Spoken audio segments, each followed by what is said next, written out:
हरे कृष्ण। प्रथम अध्याय श्लोक 14।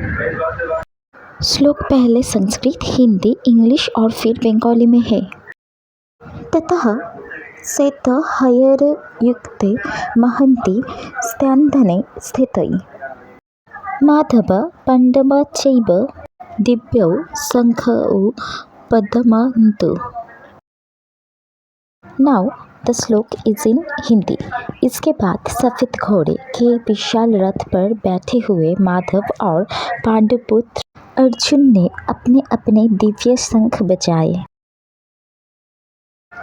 नाउ द श्लोक is in English. Then, seated in the chariot attached with white horses, Madhava and the son of Pandu Arjun blew their divine conches before the Kurukshetra war starts.